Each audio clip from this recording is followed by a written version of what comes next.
यह 18 जून 2025 था।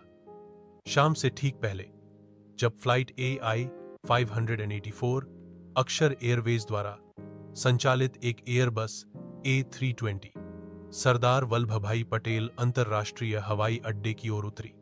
आसमान साफ था, सूरज चमक रहा था। अरावली पहाड़ों के पार, शहर के बाहर लंबी सुनहरी किरणें।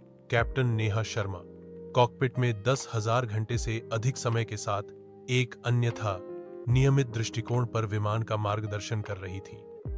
यात्री में केबिन, घर लौटते परिवार, साबरमती आश्रम घूमने वाले पर्यटक और व्यावसायिक यात्री धीरे धीरे बातें कर रहे थे, जो आ रही आंधी से अनजान थे।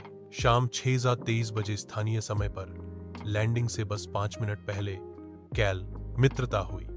एक तेज विद्युत वृद्धि ने कॉकपिट अलार्म सिस्टम की विफलता को ट्रिगर किया। एक ही समय में दोनों इंजन बड़बड़ाने लगे। विमान कांपा क्योंकि इसने जोर खो दिया और गिरना शुरू कर दिया। एक इंजन की लौ, खतरनाक ढंग से चमकती हुई चेतावनी। उतरना। शाम 6 बजे कैप्टन शर्मा ने तुरंत एयर ट्रैफिक कंट्रोल ATC को सूचित किया। मेडे फ्लाइट AI 4000 AD100 दोहरे इंजन की विफलता में आपातकाल की घोषणा कर रही है। पायलट इंजन को फिर से चालू करने का प्रयास किया गया, जबकि कप्तान आपातकालीन लैंडिंग की तैयारी कर रहा था।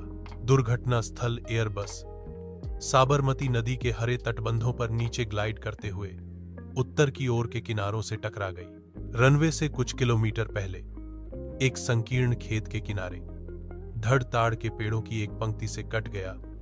एक उथले जल निकासी नहर में फिसल गया। धातु के खिलाफ घसीटे जाने पर चिंगारियां उड़ी। अर्थ बाहरी पैनल फट गए। ऑक्सीजन मास्क तैनात किए गए। प्रभाव के कारण लैंडिंग गियर ढह गया और फिर भी एक शांति छा गई। परिणाम बचाव। वाहन पहले से ही विमान की निकटता के कारण स्टैंड बाय पर दौड़ते हैं। अंदर घुस गए। अग्निशामकों ने सुलगते मलबे पर पानी डाला। चिकित्सकों ने बाहर रेंगते हुए बचे लोगों की सहायता की। कट, चोट, टूटी हुई हड्डियां, लेकिन ज्यादातर होश में। 2 मिनट बाद पहले यात्री ठोस जमीन पर लड़खड़ाए। उनमें से एक युवा जोड़ा अपनी शादी की रात के लिए बाध्य, खून बह रहा है लेकिन दृढ़ संकल्पित है।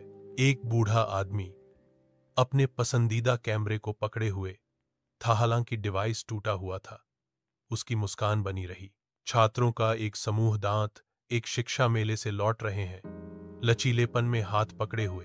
दुर्घटना के 10 मिनट बाद आपातकालीन चेकलिस्ट लागू की गई।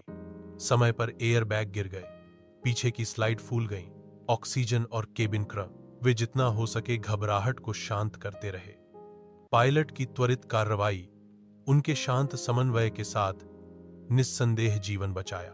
टोल और बचाव अभियान रात 800 बजे तक बोर्ड पर सवार सभी 142 लोग सुरक्षित थे।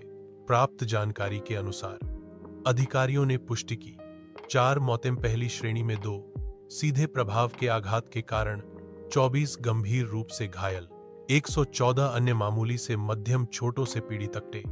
मोच, धुएं का सांस लेना। नदी के तटबंध पर अस्थायी आपातकालीन ट्राइएज शिविर स्थापित किया गया था, जिसमें हेलीकॉप्टर सबसे गंभीर रूप से घायल लोगों को शहर के अस्पतालों में ले जा रहे थे। हवाई अड्डे को अस्थायी रूप से बंद कर दिया गया था, लेकिन डी द्वारा तुरंत फिर से खोल दिया गया। उड़ान संचालन 19 जून को सुबह 5:30 बजे तक फिर से शुरू हो गया। जांच और प्रतिक्रिया। नागर विमानन महानिदेशालय DGCA ने एक पूर्ण पैमाने पर जांच शुरू की। प्रारंभिक विश्लेषण से पता चला कि